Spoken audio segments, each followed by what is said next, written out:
good to me. Wonderful. Thank you, Lena. And thank you so much, Quentin, for that wonderful, warm introduction. And I must say, it's really special for me to see colleagues joining and students joining who I've worked with for a while. And all of you have in some shape or form influenced this work as well. And Lena's also got colleagues joining from all over the world. So we're really excited to be here today. And I'm going to just introduce what we'll do and use the first half to speak about the project in South Africa. And then in part 2, I'll hand over to Lena, who will speak about the Danish part of the presentation and the project. And we're very interested also in exploring what these projects and this intervention might mean for the project of decolonizing multilingualism more broadly. And so we'll make some remarks at the end about that. And just to say that Lena and I met last year at a conference in Sweden where this idea was born. I was presenting my work on to the bilingual booklet. And Lena got excited and said, how about I try and use these in the work that I'm doing in Denmark? And that's how this collaboration came together. So we're very excited to share it with you today. Okay, Lena, you can go on to the next slide. Yes, I'm trying. Great, there it is. Just back one. Yeah, that's it. Okay, and so I'm in the first part going to talk about Isainsietu, which is this booklet. I have a hard copy with me here. That is a science booklet, learning materials for grade 4s, 9, 10-year-olds, and what has so far been the intervention in South African schools. So you can move on, Lena. And we wanted to start with contextualizing the work in both settings, both in South Africa and in Denmark. So the South African context that I'd like to talk about is our societal racialized inequality that we see. We're about to have our national elections coming up, and we're 30 years post-democracy, post the end of apartheid. But what we see is we see a racialized inequality that mirrors the North-South global inequality. So within one country, you can see that Time magazine front cover, we see the kind of inequality that exists between North and South. And this is manifested in or sustained by our untransformed schooling system. So untransformed and deeply unequal. And as we link this to language, because obviously the learning materials, the bio-learning materials are focused on issues of language and equity. There's a quote by our very well-known language activist, Neville Alexander, from the film Sink or Swim in 2004, where he says, "The only kids who have mother tongue education from the cradle to the university are first language English-speaking children, and very many first language Afrikaans-speaking children, which means that those who were advantaged before the fall of apartheid are still the advantaged after the fall of apartheid." Next slide, please, Lena. So what is the situation for language in our South African primary and also secondary classrooms, although the study focuses on primary school? So in 1997, as we were emerging from apartheid, the language and education policy was a groundbreaking and very progressive policy, which enabled multilingualism, enabled more than one language of instruction, and sought to elevate the previously marginalized languages. And it was heralded as a very progressive and an exciting language policy, which would enable transformation. But today, we see that the majority of schools are officially, by their individual school language policies, monolingual English language of learning and teaching, and Afrikaans for empowered Afrikaans speakers from year 4, grade 4, which is the grade where these materials were designed. And at the same time as they begin with learning through their mother tongue, they learn English, the majority of children, as a subject for 2 to 3 hours per week in those grades. And then what happens in grade 4 is that there's this rapid and abrupt switch into English, with only that much English exposure until that time. And the written texts, very important for the study, are monolingual English textbooks, and the assessments are monolingual in English. The oral discourse, however, in the classroom, as people like Margie Probyn, who's on the call, have so well established, is bi and multilingual in innovative and very, very productive ways. So there's a mismatch between oral and written. And what we find therefore, is using Gossia's term, emergent bilingual students are positioned as deficient monolinguals because they have the same materials and assessments as the English L1 students. So you can go on.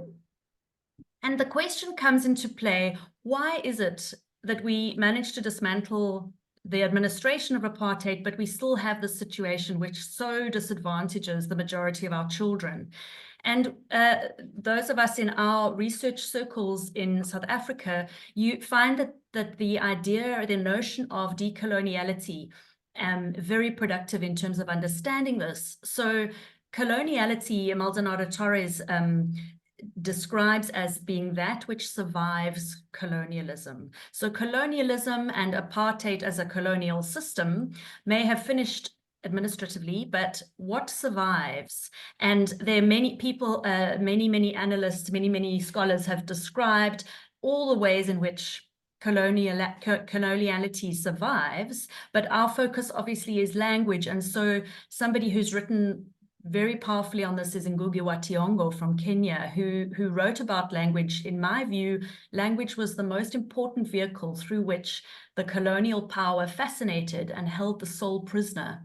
The bullet was the means of physical subjugation, and language was the means of spiritual subjugation.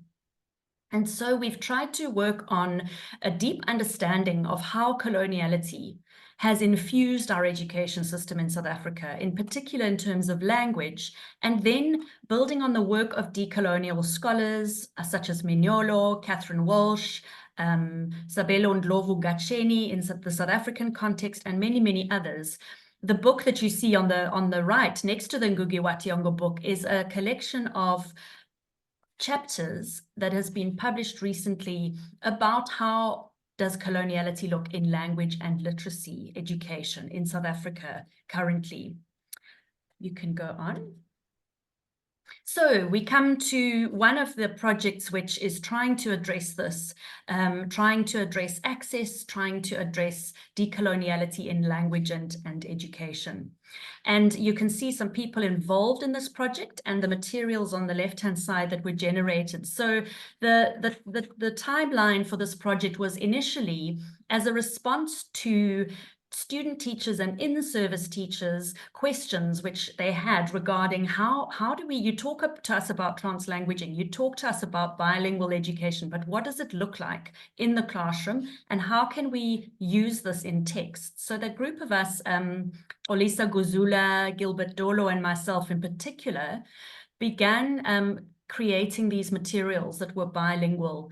And they were, if you want to read more about it, there's a chapter coming out in the handbook sometime this year about how we created them, the publishing process and the writing process. But you'll see that there's a range of bilingual strategies that we used. The materials isayensi are written in English and isiXhosa. And at the moment, the Bilingual Learning Materials Project is trialing those materials in an isiXhosa English bilingual school in Khayelitsha in Cape Town. And as Quentin mentioned at the start, there's another school in Bishop Lavis, a community in Cape Town, where we will be trialing CARPS and English materials that are in production at the moment. And important to say that you heard the very depressing story of language and education to start, but we are excited to be able to partner with the DBE and work with the DBE, which is the Department of Basic Education in South Africa in the government, towards their rollout of what they are calling mother tongue-based bilingual education, which is teaching and learning and assessing children bilingually in English and their dominant African language from grade 4.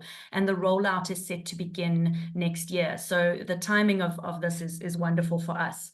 Okay, thanks, Lena. So just a brief overview of some of the strategies used in the booklet that we'll be talking about today. Important to note that we employed both fixed and fluid multilingual text.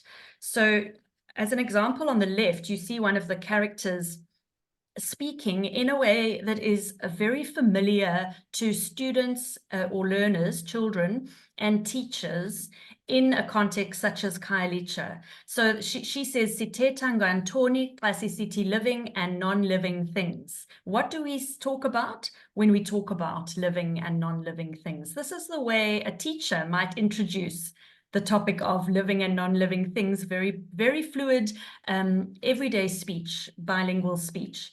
And then, of course, on the right-hand side, you see examples of much more traditional, separated bilingual language.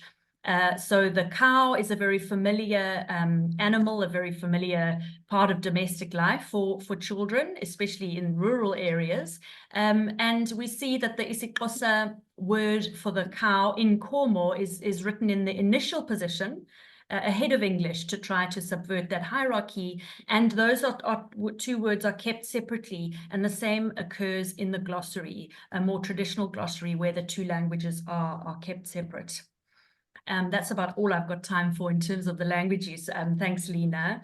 And so today we're going to be looking at teachers' responses, both in South Africa and in Denmark, to these materials and to the kinds of language use that we see. So this is an extract from a focus group interview that comes from some of my, well, I was the interviewer in this case, but some of the research that we did in the Khayelitsha school. And what you see here is some science teachers from the school looking at 3 different textbooks or 3 different learning materials. On the left-hand side, you see the government-issued English monolingual textbook. On the right-hand side is a isiXhosa versioned textbook. There are very few of them available, but they do exist for grade 4 for science. And then in the middle is Science Yetu. And you see the teachers talking about these. So Mrs. Zania says, this one is in Xhosa, talking about the right-hand book. And then this one is deep in English.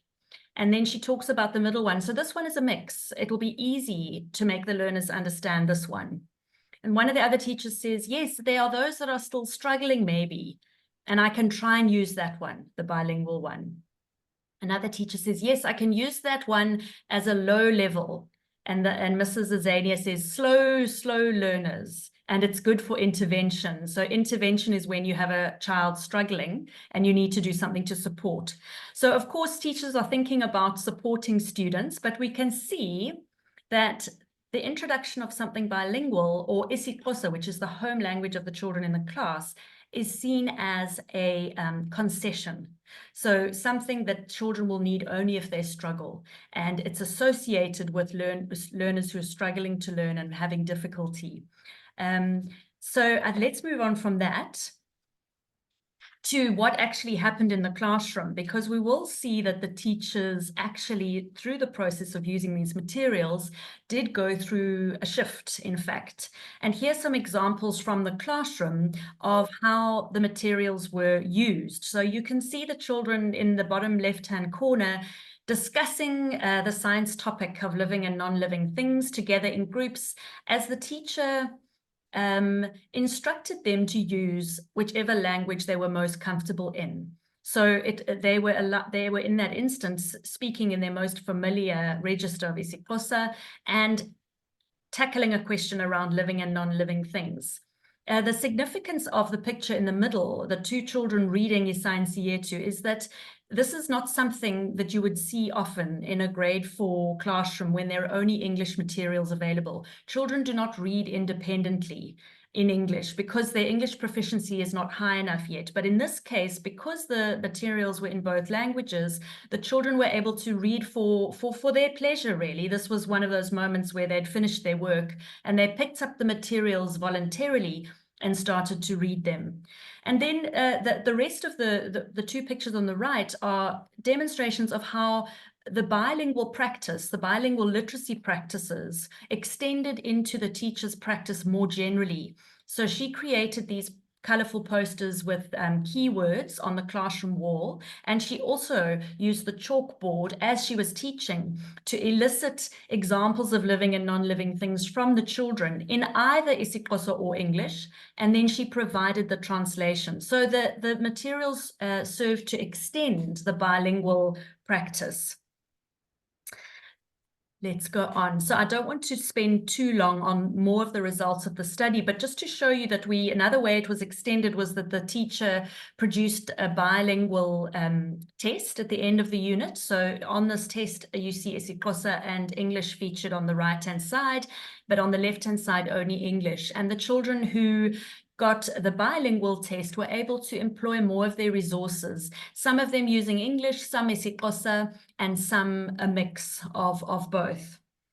So the next slide is just a brief a demonstration of the results of those two tests. And for many of you, this will be very, very expected and not surprising, but the children who answered the bilingual test had a much higher pass rate, the green section, than those who wrote the test only in English. And this is the basic pass rate, so the minimum requirements, but many of them who wrote the bilingual test excelled and got the top section of marks that is possible in assessment in natural science. So just to finish off, thanks, Lena, before I hand over to Lena to see what happened when Isainsietu hit Denmark, are two responses from the end of the first intervention at the Khayelitsha school. At the end of the first intervention, we had another meeting with parents. There was one at the beginning to get their consent for the research, but also to tell them about the bilingual materials. And we had the teacher, the science teacher was present. So there's some data from what she described. And then I'll just end off with data from one of the parents and what they said about this. So I'll read through the English in blue. And Mr. Zania says, I don't want to lie. I was also one of the teachers who didn't really understand this book when it was first introduced. And she's actually being very mild there. She was actually very disturbed and angry about this book being introduced. She complained to the principal. But once I used it in class, it made my work really easy for me in class because it teaches science in isiXhosa and English, in English and isiXhosa. So I started seeing my children being more interested. They were very interested because I would see the child is confused when I was teaching in English only.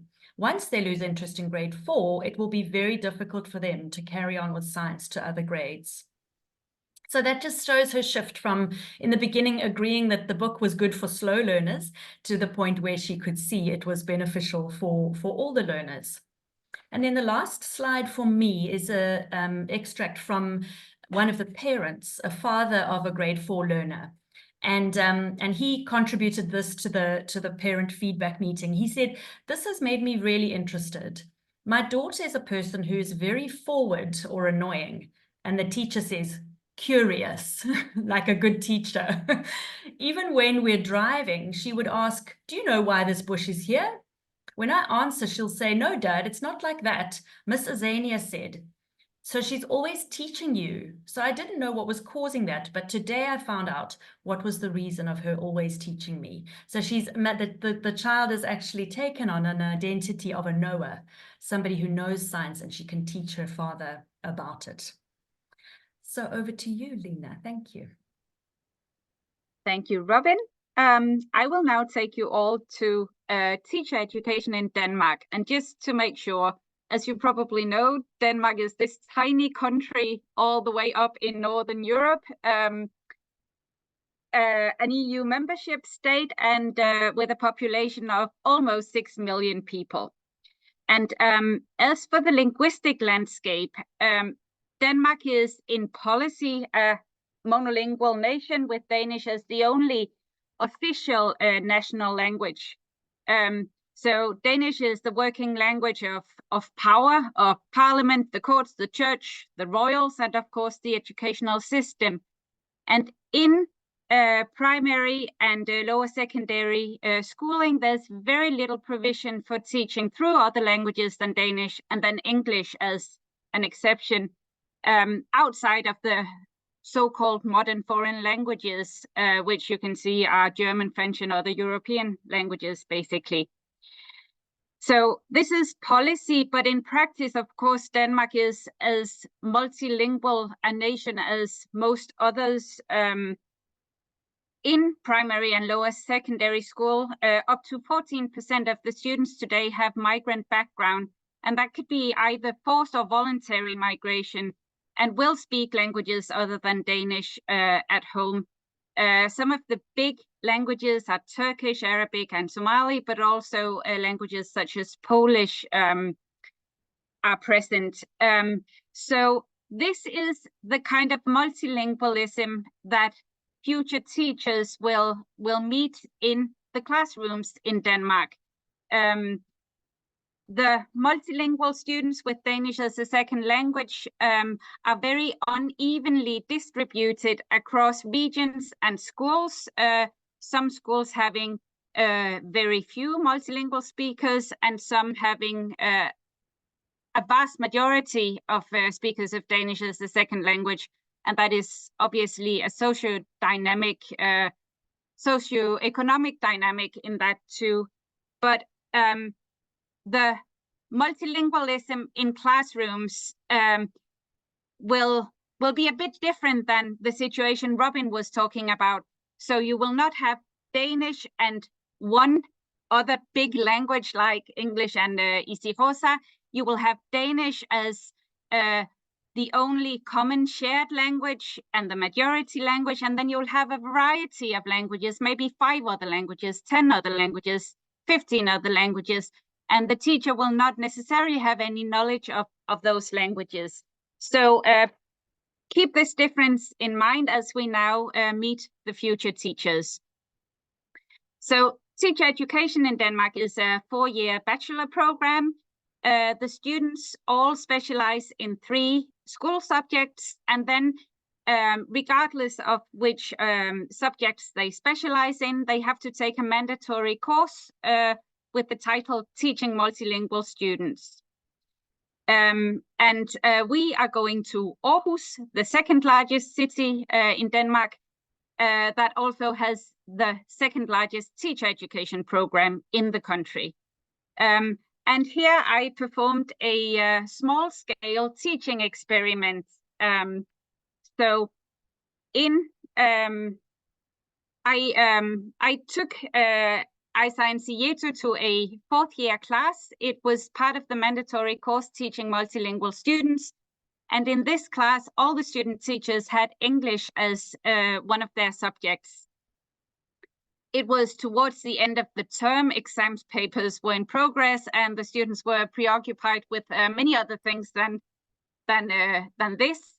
So it was a voluntary 2-hour teaching session, and I, of course, got written consent from all participants.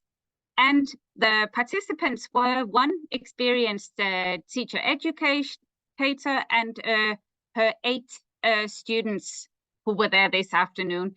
4 male, 4 female, all with majority Danish background. And in the teaching session, there was first a short introduction. I briefly introduced the students to multilingual learning materials, said a bit about the South African context using slides generously provided by Robyn, and then introduced the ISCIENC Yetu material. The students would then in pairs explore the material, and they used Padlet, a digital tool, to work through 3 different tasks. First, they browsed through the material and wrote down their first impressions. Then I handed out specific pages and activities to the different groups of students, and they would make a closer analysis of that. They would look at language use, the interplay between the languages, and the interplay between languages and illustrations. And then they would compare and evaluate different learning activities from the material. And then in the end, we had a joint classroom discussion where we together discussed whether this kind of multilingual learning material would make sense in a Danish teaching context. So the empirical material consists of the students' written Padlet posts and then an audio recording of the classroom conversation. And obviously this exploration of multilingualism in learning materials naturally took on a multilingual form. So the material itself features English and isiXhosa. The slides were in English and in Danish. I primarily spoke in Danish, but we would also spontaneously use some English, and the students would use both English and Danish and some little bits of isiXhosa that they copied in their Padlet posts. And just to give you an idea of what the Padlet posts look like, here you see on one side my original task, and then some of the students' student texts on the side. Now you might notice that some of it, or most of it, is in Danish, but there will also be some posts in English. The students could pick language themselves. There will also be, even in the Danish-based posts, some use of English vocabulary or key terminology, or some strategic use of English, for instance, in a sentence like this, where the students write in Danish, isiXhosa and English are used, and then with the English term interchangeably, both to show that they know this term, they are student English teachers, and to kind of play with the whole theme of the thing. And then there'll be some copying in of isiXhosa for reference or examples, like in this title. And then, of course, Padlet posts permit use of photos and other multimodal affordances. So you will also see how in some of the posts, the students will take photos of their work, use underlining, add written explanations, or in this one, where they have to evaluate and they decided to rank the activities from the best to the worst, they would use the physical ordering of the pages and take a photo of that and put in the Padlet post. So in the students' responses to the material, their first impressions could be placed on a continuum from "this is very confusing" to "this is really, really cool." Especially one pair of students found the very hybrid language use in the material very confusing for them, and they were sure that the South African children would feel the same way. And as you can see in the English translations, they express worry that this hybrid language use will cause confusion and end up in the students mixing up the languages. This seems to be a rather classic reflection of one of the 5 widespread myths that Conte, Copeland, and Kreis have described when it comes to language teaching and learning in multilingual contexts. Namely, the first one, languages should be kept separate, or learners will become confused. So this was on one end of the continuum. Other students were also puzzled at first and kind of struggled to make sense of this, but they also rather quickly moved past this and sought to relativize this and recognize that for the South African children, it would be a completely different situation. They would, of course, have some knowledge of both languages, and it would be less confusing for them. They also realized that what the children in South Africa would see in print in an official school material was just a reflection of the oral language use surrounding them all the time.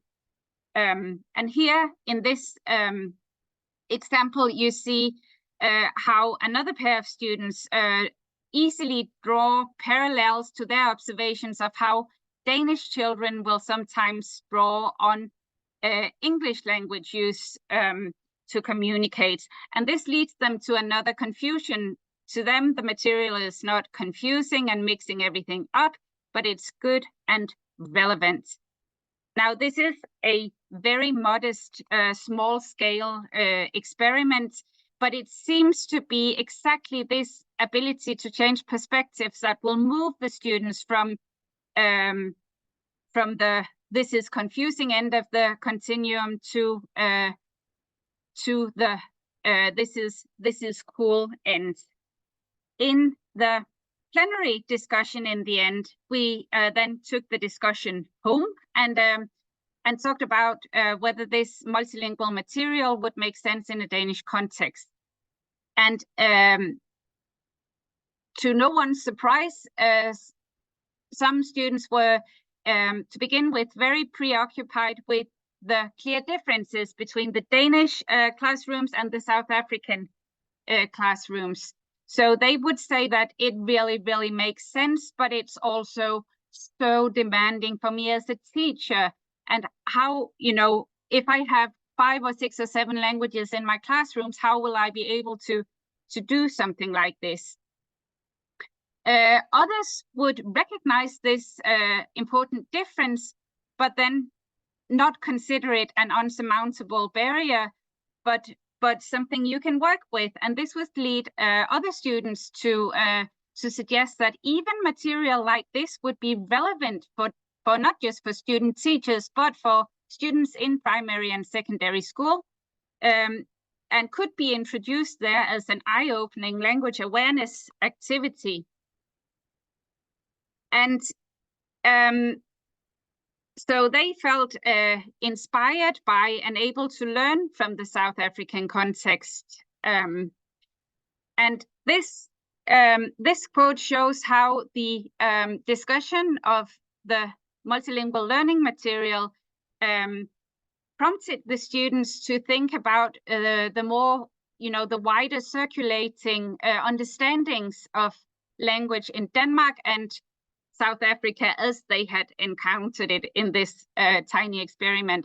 And they would say things like this: we are so narrow-minded in Denmark. We understand languages as separate entities, but countries such as South Africa will understand that from an early age, languages can be used together and you harness the potential. So they felt that Denmark as a country was lagging behind hopelessly because we don't consider this possibility. And it obviously led them to think about their English teaching and teacher education too, and the understandings of language that they meet there. So one student said it's the same in English class here. We speak English, that's kind of the didactics of the subject. It doesn't open up to the idea that you can use Danish or any other language. And this is something that caused quite a stir in the classroom. And one of the students ended up getting quite excited and say, we are so afraid of code switching in this country. It's so damn petty. And in the end, one of the students said, this has made me think about what language is. And he said, what is language if not a means to communicate? It's some kind of vacuum when we teach English only in English. This is really something we're taught here in teacher education. Remember to speak more English than Danish. But the interchange is the very nature of language, isn't it? And this very first analysis of the Danish student-teachers encounter with Isai and Sieto made me think of Simon Coffey's work in London with language portraits as a resource in both teacher education and in-service training.